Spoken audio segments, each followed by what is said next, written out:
La Bible, la Bible, la Bible. La Bible même, c'est quoi? La grande question. Elle sert à quoi? Quel rôle? Quelle importance?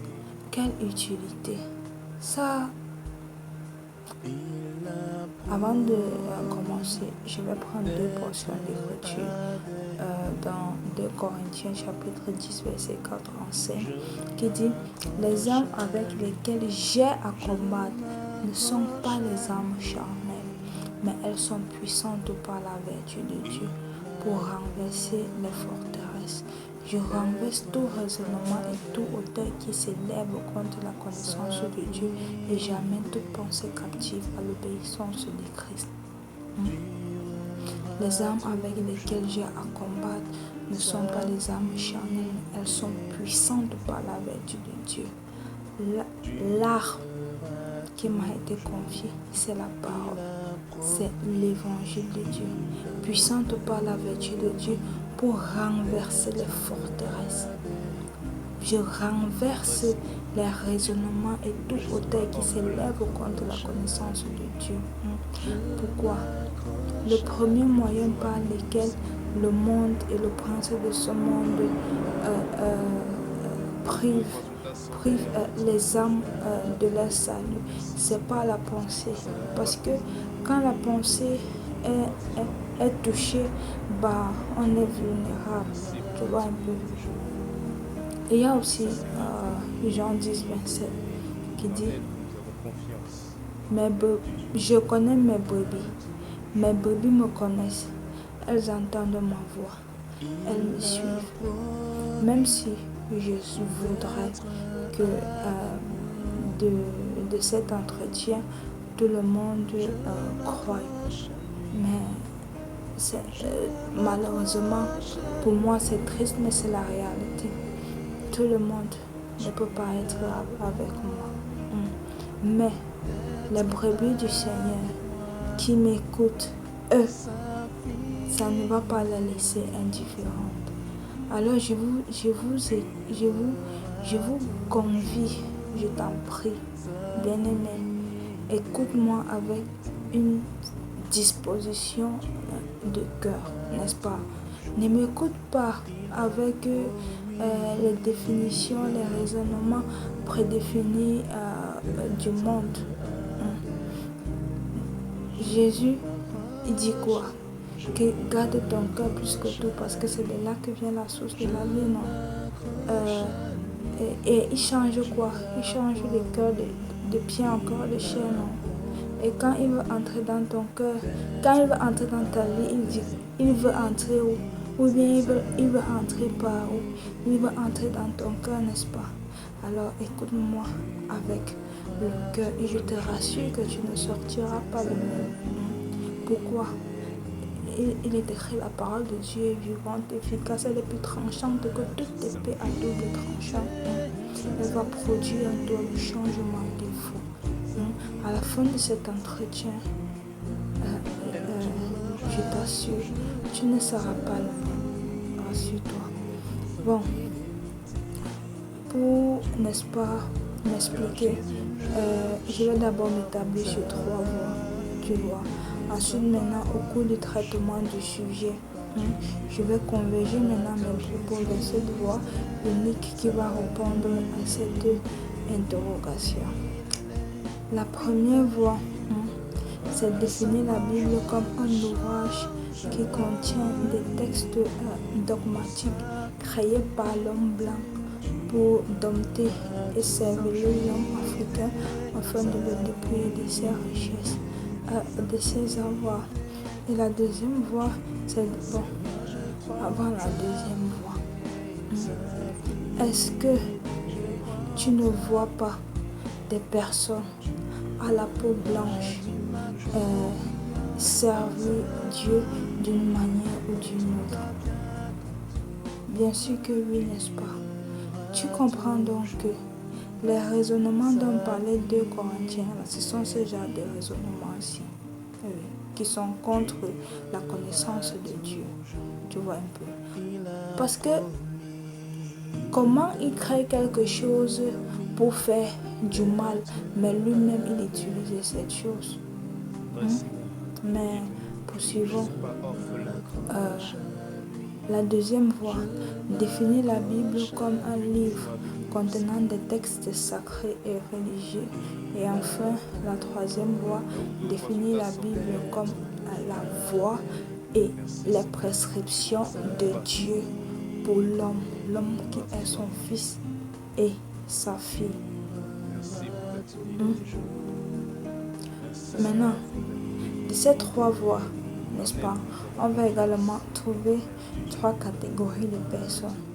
On va trouver le non-croyant, on va trouver le croyant et on va trouver le Fils de Dieu, n'est-ce pas? Le non-croyant sera sur la première voie, le croyant sur la deuxième voie et le Fils de Dieu ou la fille de Dieu sur la troisième voie. Peut-être tu as remarqué, tu te demandes, mais pourquoi séparer la voix du Fils et la voix du croyant? Eh bien, je vais te donner deux raisons.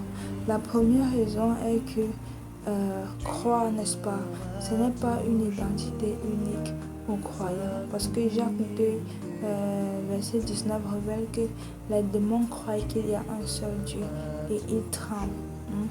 Par contre, le Fils, lui, c'est un croyant dépassé. Ça veut dire qu'il n'est plus au niveau de croire, il est maintenant au niveau de l'obéissance. Maintenant, la deuxième raison, c'est que le fait d'avoir conscience que la Bible est un livre qui contient des textes sacrés et religieux, en fait, c'est commun à tout être humain qui se veut enfant de Dieu. Tu vois, maintenant, de ce nombre vont se démarquer la fille et le Fils, parce que eux, ils sont maintenant dans l'observation et dans l'implémentation des textes. On retient ceci. Un croyant comme une croyante, ou comme on dit globalement, un enfant de Dieu n'est pas forcément un fils de Dieu. Par contre, le fils ou la fille de Dieu est forcément un croyant, est forcément un enfant de Dieu. Je réitère, un croyant n'est pas forcément un fils. Par contre, un fils, lui, il est forcément un croyant, tu vois. Donc, c'est pas pareil, c'est pas une voie de sens, non. Matthieu 7, 21, Jésus dit, ce n'est pas tous ceux qui me disent Seigneur, Seigneur, qui entreront dans le royaume des cieux. Seuls ceux-là qui font la volonté de mon Père qui est dans les cieux. Regarde et apprends ceci. Tout être humain, l'athée, le pécheur, le croyant, le non-croyant, le sataniste, le sorcier, tous sans distinction sont enfants de Dieu. Oui. Genèse 1, verset 27. Dieu créa l'homme à son image. Il le créa à l'image de Dieu. Il créa l'homme et la femme. Donc, tous naissent enfants. Personne ne naît fils. Oui, parce que être fils, c'est ta dimension spirituelle. Tu vois. Donc, tous naissent enfants. Personne ne naît fils, mais on devient. Tu vois. On devient fils. Donc,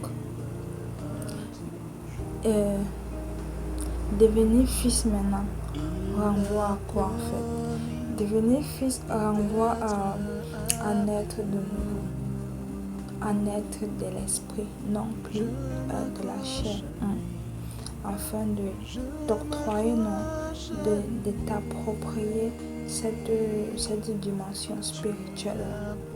Tu vois, Tu l'auras donc compris que quand on parle de naître de nouveau, il s'agit en fait d'une naissance spirituelle.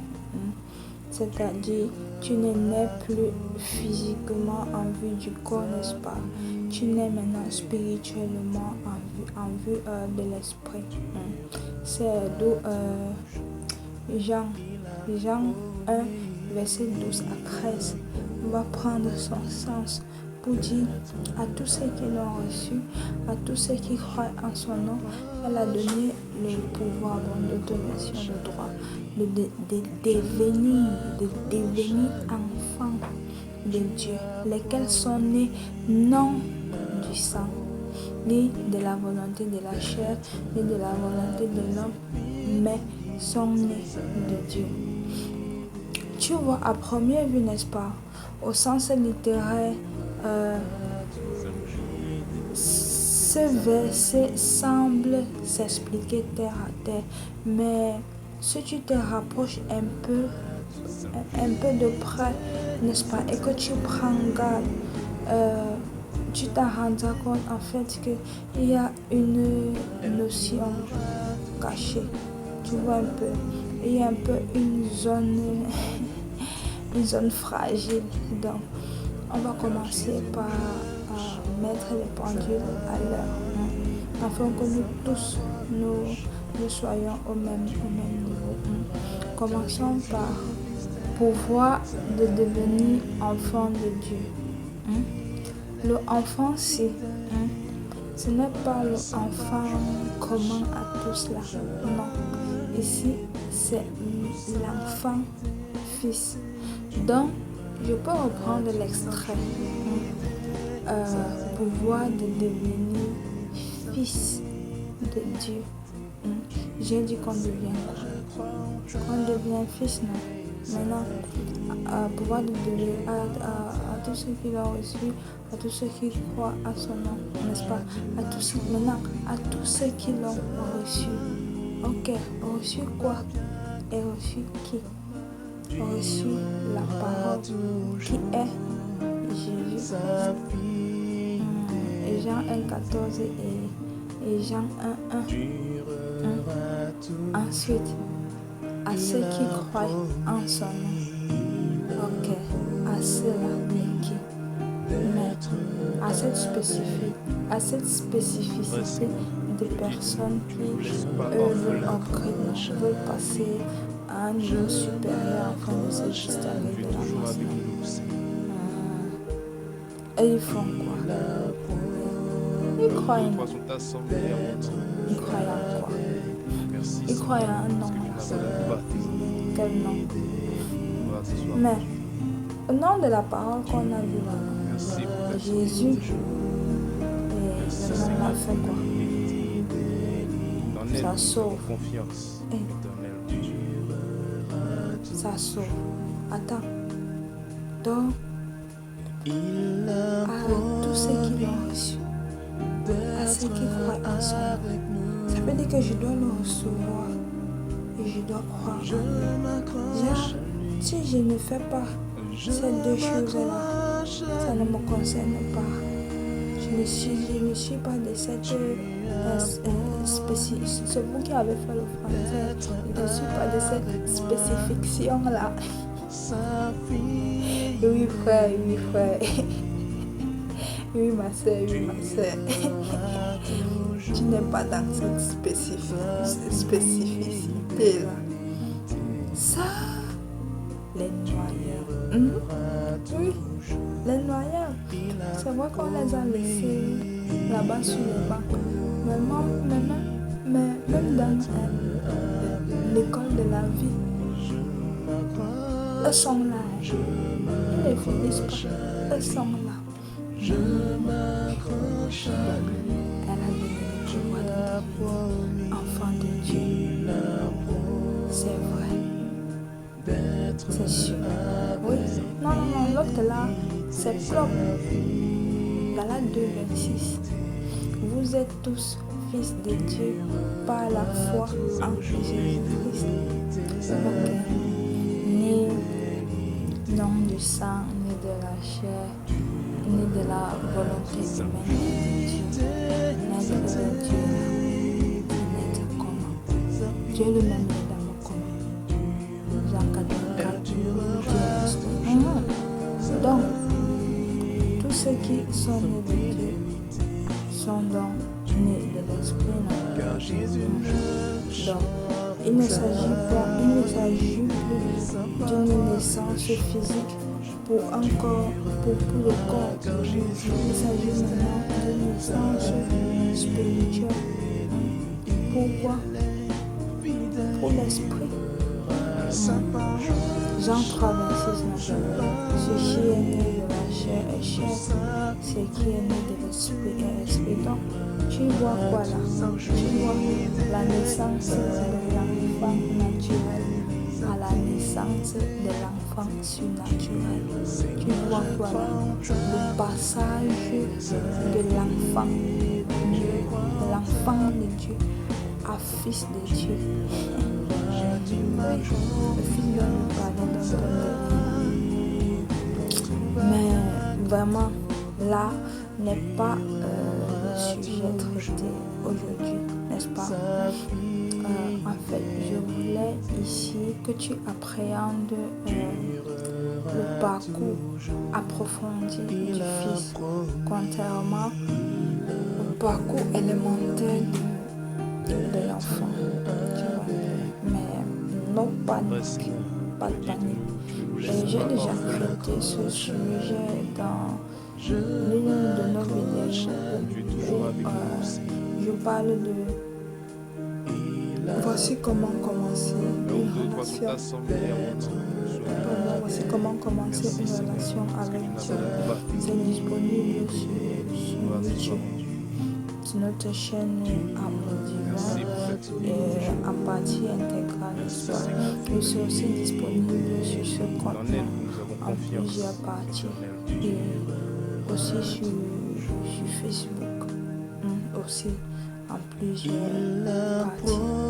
Donc, revenons donc sur notre sujet, c'est quoi même la Bible? Et je vais me centrer sur la 23 pour m'expliquer. La Bible est un parchemin qui renseigne et sert de guide aux fils et aux filles de Dieu sur terre. Et elle exerce cet accompagnement de deux manières. Premièrement, elle nous apprend les prescriptions de Dieu, n'est-ce pas? Et deuxièmement, elle révèle les voies des hommes dans le passé, afin que dans notre présence, n'est-ce pas, nous adoptions les voies de ceux-là qui ont marché avec Dieu, afin de préparer les jours annoncés, les jours à venir. Tu vois, une sorte de mode d'emploi, une notice. Tu vois, quand on achète un bien, souvent ça vient avec une notice, n'est-ce pas? C'est comme ça. Il nous a créé et nous a donné une notice aussi. Donc la Bible n'est pas dépassée.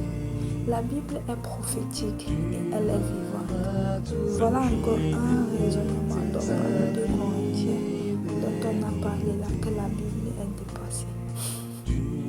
Regarde, quand elle parle d'Israël, comme pour dire au sens spirituel, les enfants de Dieu, n'est-ce pas? Quand elle parle de l'Égypte, pour dire les enfants d'autres divinités, là on voit les sataniques, les sorciers, les incrédules, tu vois un peu, non? Ceux qui maintiennent les enfants de Dieu dans une sorte de servitude, soit spirituelle, soit matérielle. Maintenant, lorsqu'elle te parle de Babylone, en fait, elle te parle d'une nation déshumanisée, une nation pervertie. Et regarde comment notre nation est seulement dégradante. Et elle va te parler de de la manne, du miel, du lait. En fait, c'est plutôt parler, c'est pour dire la nourriture qui provient de Dieu même. Tu vois un peu une nourriture réelle. You can see, touch and eat, n'est-ce pas? Et une nourriture spirituelle. On voit la parole, n'est-ce pas? Matthieu 4,4 va dire l'homme ne se nourrira pas de pain seulement, mais il se nourrira de toute parole qui sort de la bouche de Dieu. Donc, c'est une histoire d'avoir l'habitude, n'est-ce pas, et aussi guidé par l'esprit. La Bible, ce n'est pas dépassé. C'est la base de tout fils et de tout fille de Dieu. Oui, c'est ta base, c'est ma base. C'est là que commence la relation. C'est là que je commence ma relation. C'est là que j'entretiens ma relation. C'est là que je garde ma relation, mon intimité avec mon Dieu. Bien avant les fruits, les dons qu'on est souvent pressés de manifester là. Puisque c'est de la bonne digestion de ce que je viens de citer là, plus la grâce que découleront les fruits et les dons. La Bible, par la parole, c'est le canal de communication de deux esprits. Jean 3,6, ce qui est l'esprit est esprit. Tu es esprit, vous êtes deux esprits. La Bible, par la parole, c'est ton Dieu avec toi là-bas. C'est ton Dieu avec toi. Jean 1, commencement était la parole. La parole était avec Dieu. La parole était Dieu. C'est ton Dieu avec toi là-bas. C'est là qu'il se manifeste. Jérémie 1,12. Dieu veille sur sa parole afin de l'accomplir. C'est votre lien. C'est ton cordon ombilical. Regarde le Dieu que tu sais est Dieu. Tu te rends compte, il est Dieu. En réalité, tu n'as rien à l'apprendre, tu n'as rien à me dire, excepté sa parole. Oui, sa parole, c'est votre causerie, c'est votre dialecte. Point. Sinon, adore-le en chantant. Oui, chanter, dit-on, c'est aussi prier 2 fois. La disposition du cœur. Si tu ne peux pas le chanter, tu laisses. Bien-aimé, laisse. Tu connais quoi? Tu connais combien? Mamie, tu connais jusqu'où? Ou bien, tu es quoi? Tu vaux quoi? Tu vaux quoi? Tu as quelle part dans la création? Tu es actionné là-bas. Tu actionnes que tu actionnes quoi? Tu sais que tu sens dans le Ce que je dis, si là, c'est la vérité. Ésaïe 45, du verset 9 au verset 12. Consulte. Il t'a créé comme il t'a créé là. Tu as contribué à quel niveau? Tu lui as donné quel conseil? Est-ce fais-moi blanc ou fais-moi noir? Crée-moi infirme ou crée-moi valide? En elle, nous avons confiance. Quel conseil lui a lui as-tu donné? Quelle exigence as-tu prescrit? Romains 9, verset 20 à 21. Toi non, toi, moi, tout ce qui nous appartient, nos vaines paroles, nos actions, là, tout ça, mélangé ensemble, ne valons rien. Nous sommes insignifiants. Daniel 4, verset 35. Si même nous influençons quelque chose, c'est toujours la volonté de Dieu. Ce que je dis là, c'est la vérité. Consulte les références. Le problème, c'est que même si c'est un morceau, parce que je peux reconnaître que c'est un morceau qui peut être difficile à avaler. Mais le problème, c'est que la société nous a enseigné Dieu dans un sens unique.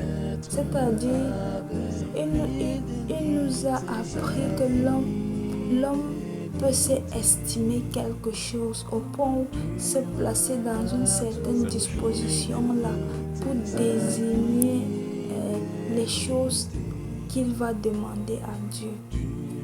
Bien-aimé, tu connais Romains 8, verset 6 qui dit que nous ne savons même pas ce qu'il convient de demander, que l'Esprit lui-même intercède pour nous lorsque nous adressons les demandes. Toi, tu t'en vas demander que ça va arriver où?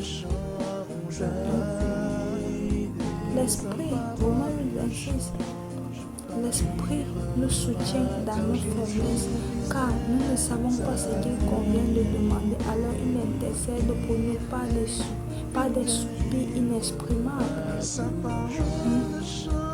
En réalité, l'homme n'est rien. C'est nous-mêmes qui nous surestimons. En fait, le demander là, il ne s'agit pas de demander ce que tu veux, comme tu veux ou comme tu penses. Quelqu'un te dit dans Jean 1 croit que toutes choses ont été créées par la parole. Et rien de ce qui a été créé n'a été créé sans la parole. Toi, tu penses qu'il va te faire quoi sans sa parole? Tu vois son fils, son favori, peut dire dans Jean 12 et 49, je ne dis et je n'annonce rien de moi-même, mais ce que le Père lui-même m'a prescrit. Et dans Jean 5, 19, il va encore dire que le Fils ne peut rien faire de lui-même. Tu vois même, il applique la parole. Mais toi, tu es toujours avec nous, Seigneur. Tu te places dans une position de quelqu'un qui demande selon sa pensée, selon son bâtiment, ses désirs. Franchement, tu crois qu'il va te réaliser quoi sans sa parole? En effet, il faut demander. Je ne dis pas qu'il ne faut pas demander, mais il faut demander soit selon sa volonté, soit en son nom. Et sa volonté, c'est quoi? C'est sa parole. Et son nom, c'est quoi? C'est Jésus. Pardon, et son nom, c'est qui? Et c'est Jésus. Et Jésus, c'est qui? La parole. Jean 1, 14. Donc, je peux reprendre l'extrait en disant demander. Au lieu de dire demander en son nom, je peux dire demander en sa parole. Oui. À ma connaissance, je ne connais pas un verset qui demande quand on prie de demander par le nom de Jésus. Je connais qu'on dit en son nom que toi tu vas aller demander la dame du corps. Après, tu ajoutes le nom de Jésus, de Jésus dessus. Après, tu dis Amen. Tu restes là, tu attends. Amigo, tu attends que tu attends quoi. Tu vas lire. Tu vas lire. Tu vas lire là. N'est-ce pas, Jésus va nous mettre à garde des demandes que nous formulons hors de la parole, des demandes que nous formulons avec les vaines paroles dans Matthieu 6, qui dit ne multipliez pas les vaines paroles comme si c'est à force de paroles, des paroles comme si exorcisées. Par contre, il va dire dans Ésaïe 55, 11, ainsi en est-il de ma parole, elle ne retourne pas à moi sans avoir exécuté ma volonté et accompli mes desseins.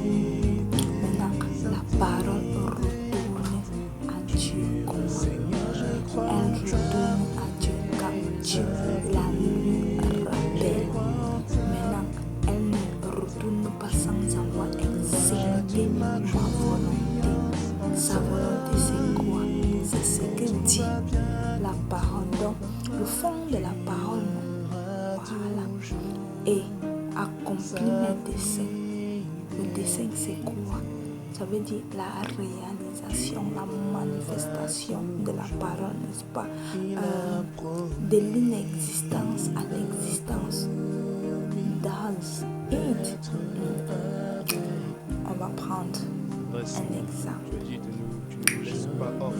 J'ai un entretien d'embauche, n'est-ce pas? Au lieu de faire les longues prises, à l'expliquer tous mes problèmes, à lui présenter comment le travail s'il je n'ai même pas encore le travail, comment le travail s'il va débloquer les situations, comment ça va faire du bien à ma famille, le loyer, les dettes, la scolarité, etc. Ah, mon frère, genre, tu sors de la réunion stressé et plus lourd que tu n'es entré. Je vais même sortir de là pour l'entretien, crispé à repasser mes problèmes dans la tête et ça le doute, bien aimé, à repasser, à étudier les dernières astuces des entretiens d'embauche réussis sur Internet. Mon Dieu, my God. Je peux simplement, sachant l'enjeu car cette opportunité d'embauche pour moi, je me mets dans une disposition de prière. Je vais dire bon, en genou. Je remercie d'abord mon Dieu. Oui, une vraie adoratrice ou un vrai adorateur, son premier travail, c'est adorer son Dieu. On ne veut pas savoir, il ne veut rien connaître, rien savoir. Donc, je remercie d'abord mon Dieu. Ensuite, je lui rappelle sa parole afin qu'elle retourne à lui.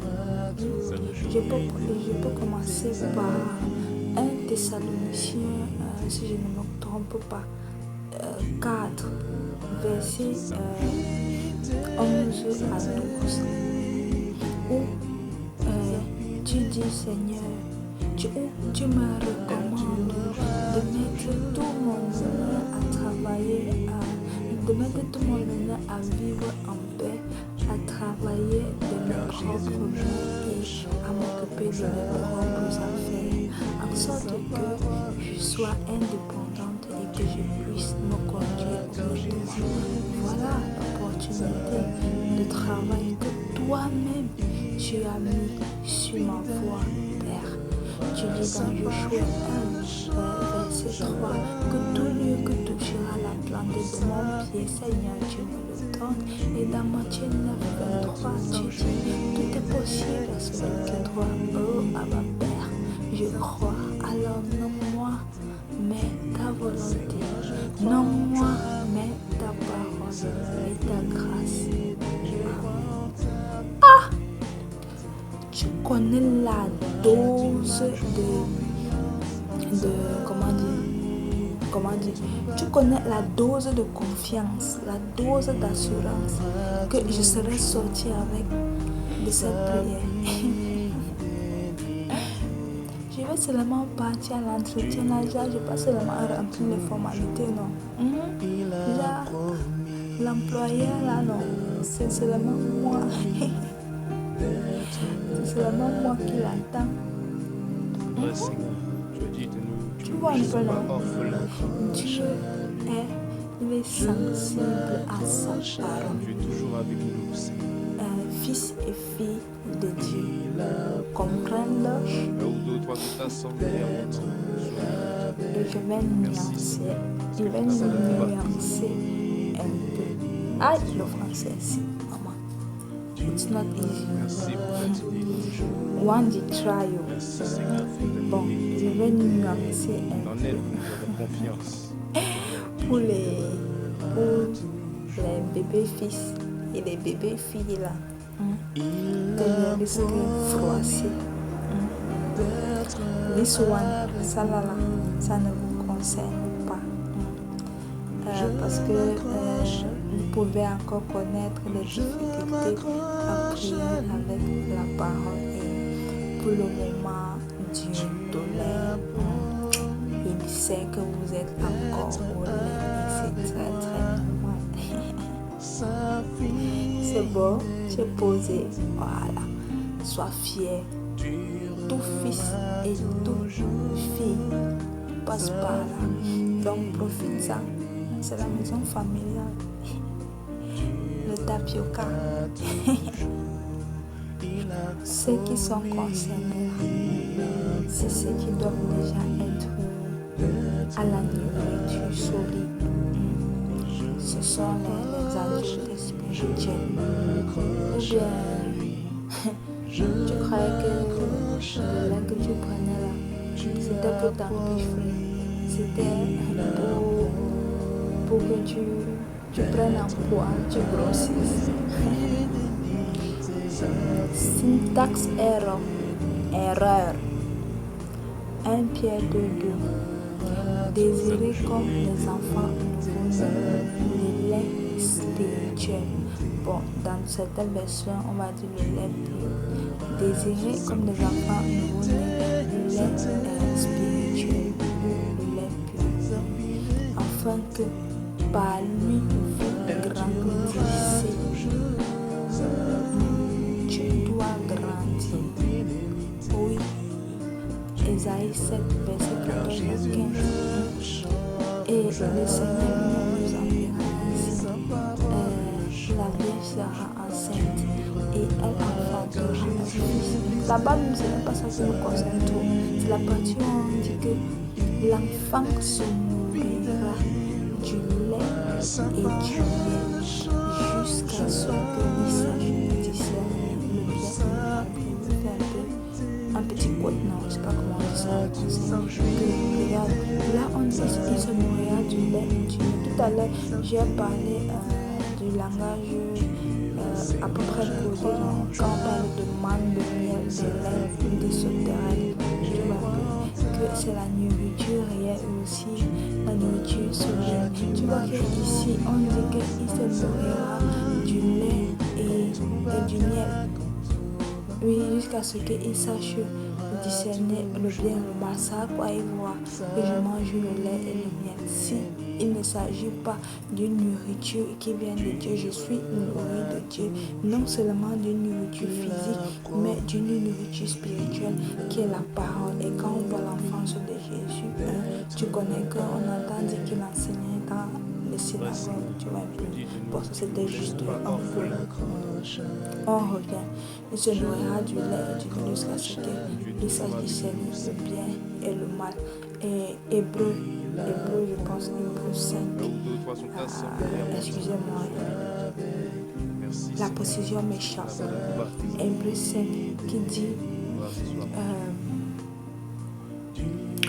ceux dont la capacité est déjà exercée à discerner le bien et le mal sont ceux-là qui ne sont plus au lait, mais à la nourriture solide, aux hommes.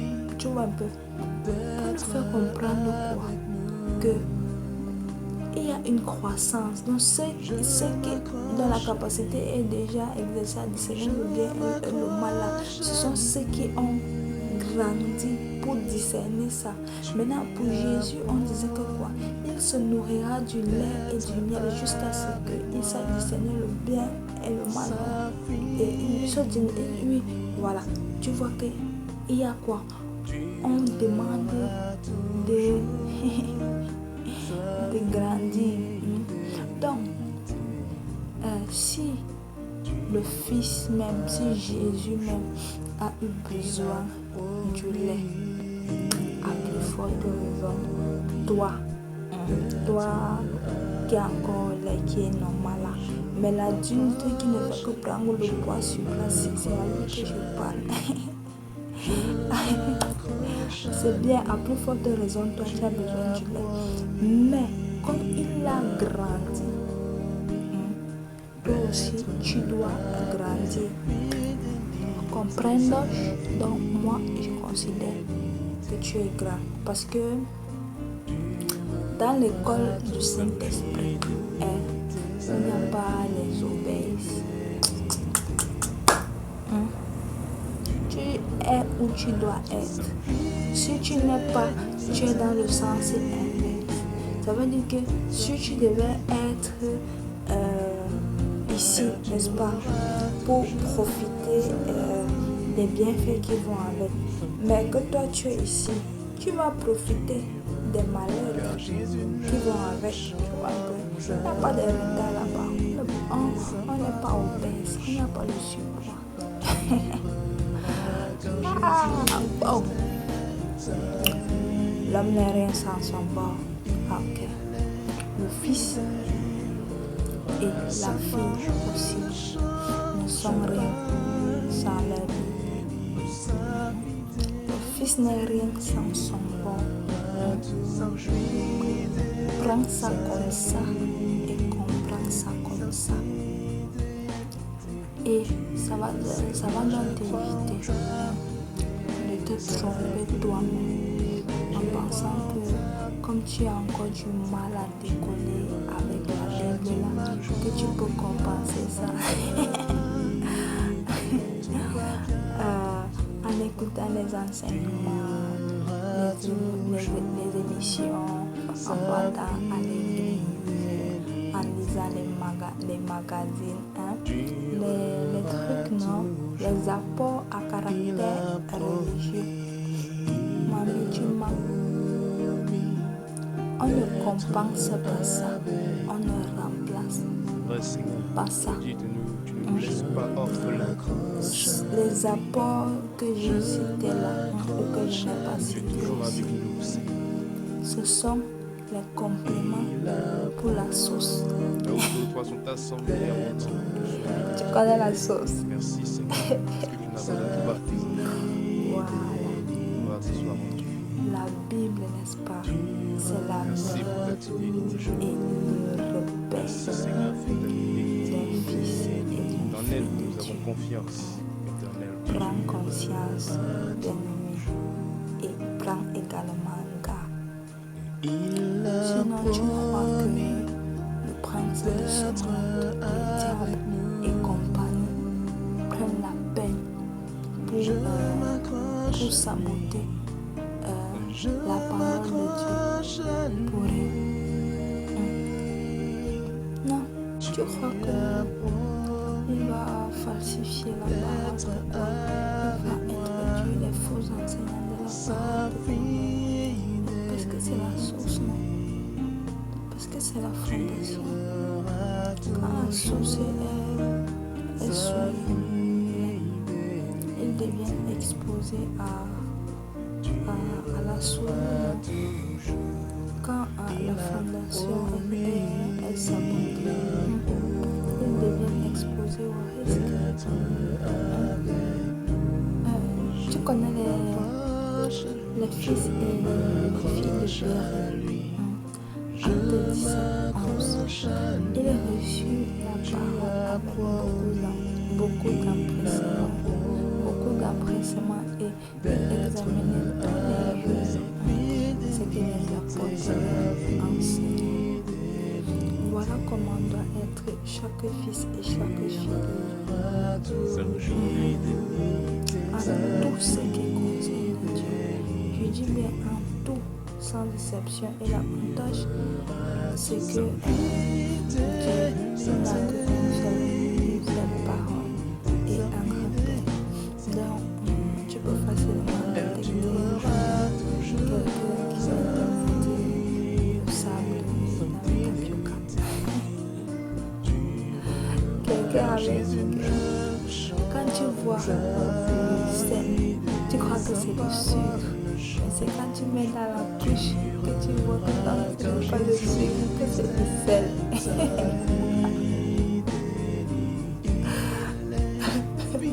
Donc, si quelqu'un t'enseigne, te dit quelque chose qui ne cadre pas avec la parole, s'il te plaît, cesse la personne-là. Ou bien toi qui n'es là, c'est un opposant. Sérieux, parce que on ne doit pas t'égarer. Tu connais une histoire de Apocalypse 2, 19, si je ne me trompe pas. Le diable qui a été précipité avec ses anges.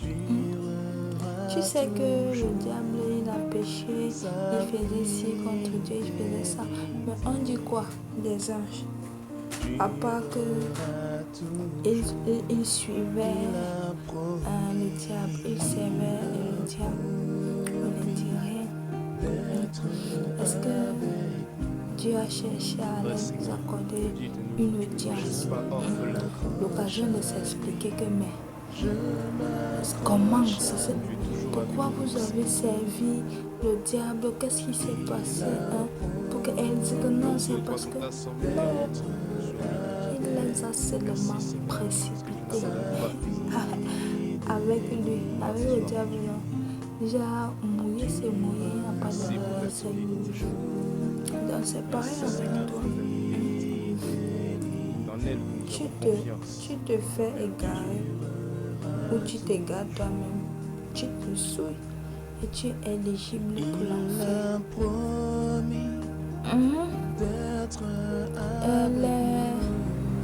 Tu étais innocent, tu étais ignorant, on t'a seulement amené tout ça là.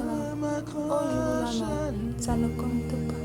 Sauf maintenant, si tu rebousses le chemin, comme il est encore temps. Et c'est mon souhait pour toi.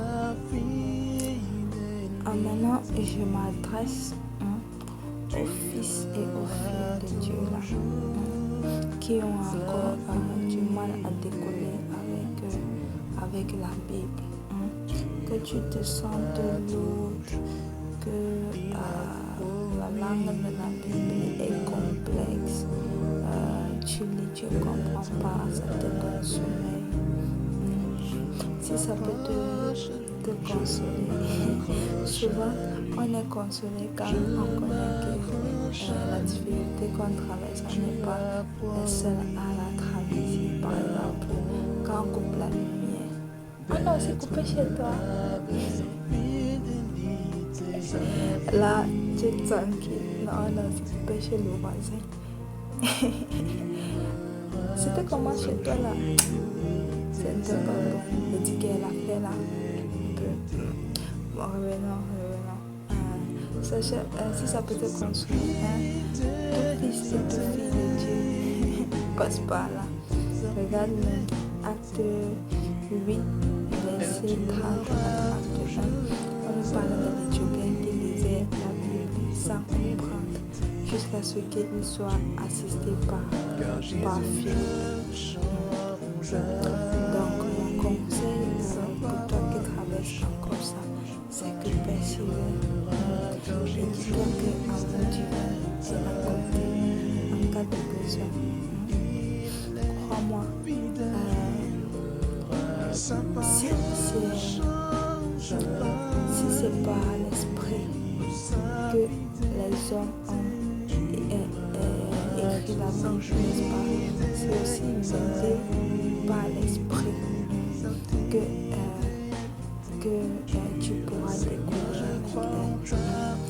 Donc, persévère par la prière, par l'étude diligente et par la discipline. Tu verras que tu seras mature. Après, tu pourras même commencer à tester un peu ton niveau spirituel.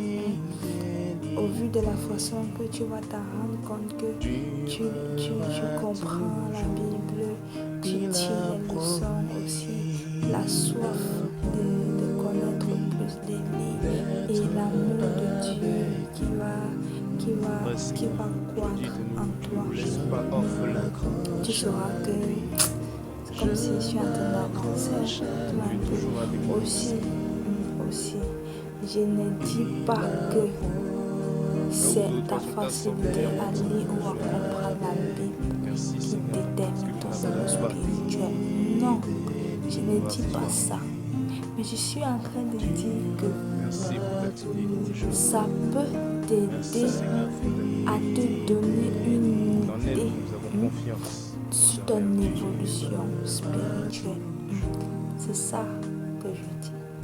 Ensuite, j'exhorte les enfants de Dieu qui ne sont pas encore nés en Christ là. Partout où vous trouvez, qu'importe le péché, la pratique dans laquelle vous êtes ignorés. Il faut que de temps en temps on vérifie parce que parfois ça glisse souvent. Bon, comme j'étais en train de dire que j'exhorte vraiment tous les enfants de Dieu qui ne sont pas encore nés en Christ. Partout où vous vous trouvez, qu'importe le péché dans lequel vous êtes, la pratique dans laquelle vous êtes qui ne glorifie pas Dieu, de renoncer à tout ça et revenir au Père. Le Père n'aime pas